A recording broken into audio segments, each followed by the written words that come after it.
মুখ্যমন্ত্রীর নির্দেশের পরও পদ আঁকড়ে রইলেন পানিহাটি পুরসভার পুরপ্রধান অর্থাৎ চেয়ারম্যান মলয় রায়।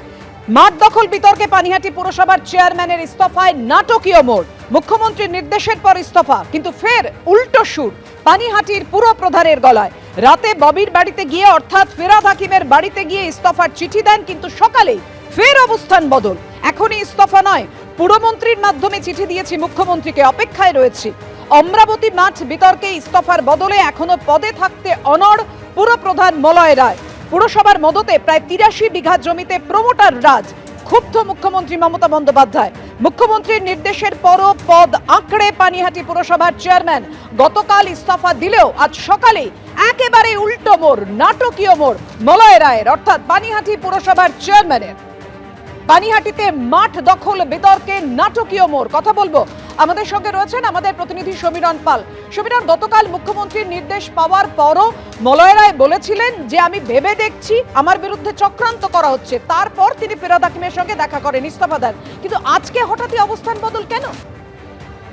একেবারে তিনি তার অবস্থানে একই জায়গাতেই রয়েছেন। জানালেন যে তিনি চিঠি পাঠিয়েছেন মুখ্যমন্ত্রীকে এবং পুরমন্ত্রী ফিরহাদ হাকিমের হাতে চিঠি দিয়েছেন এবং তাতে তিনি স্পষ্ট উল্লেখ করেছেন, যেটা সূত্র মারফত জানা যাচ্ছেন যে তিনি পদত্যাগ করবেন, কিন্তু তার আগে তিনি কারণ জানতে চান, কি কারণে তাকে পদত্যাগ করতে বলা হচ্ছে। তিনি বরাবরই গতকাল থেকে একই কথা বলে যাচ্ছেন যে তার কি দোষ তিনি সেটা জানতে চান।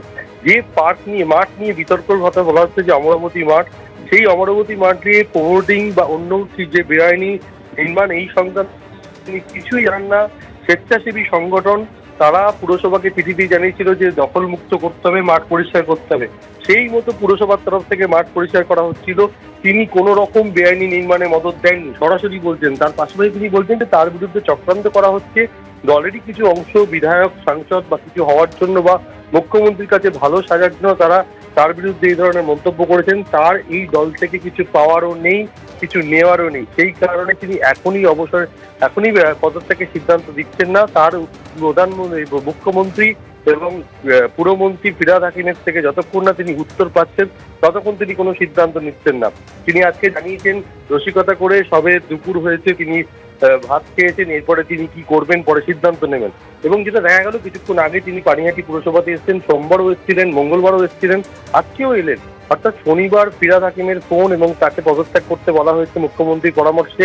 শনিবার তিনি শোনেননি, সোমবারও তিনি পদত্যাগ করেননি, মঙ্গলবার সকালে ফিরহাদ হাকিম থেকে ফোন করেছিলেন, তাও তিনি পদত্যাগ করেননি। সন্ধ্যায় তিনি ফিরহাদ হাকিমের বাড়িতে তেতলায় যান, তার সাথে বৈঠক করেন, বৈঠক করে বেরিয়ে এসে সাংবাদিক সম্মেলন হয়। সেখানে তিনি স্পষ্ট জানান ফিরহাদ হাকিমের সামনে যে তিনি পদত্যাগ করতে চলেছেন। আজকে মহকুমা শাসকের কাছে তার পদত্যাগপত্র পাঠিয়ে দেবেন, কিন্তু তার পদত্যাগপত্র আজকে তিনি পাঠাননি। তিনি আজকে এখনো পর্যন্ত পদত্যাগের ব্যাপারে কোনো সিদ্ধান্ত জানাননি। তিনি বলেছেন যে পরবর্তীকালে জানাবেন। তিনি চিঠির উত্তরের অপেক্ষায় রয়েছেন। তিনি বারবার বলতে চাইছেন যে তিনি নির্দোষ, কি কারণে তাকে পদত্যাগ করতে বলা হয়েছে সেই উত্তর তিনি জানতে চান, আর সেই উত্তরের অপেক্ষায় রয়েছেন। আজকেও তিনি পুরসভায় এসেছেন, অন্যান্য দিনের মতো পুরসভার কাজকর্ম করছেন। একদমই সমীরণ, সেই ছবি আমরা দেখতে পাচ্ছি। ধন্যবাদ তোমায়।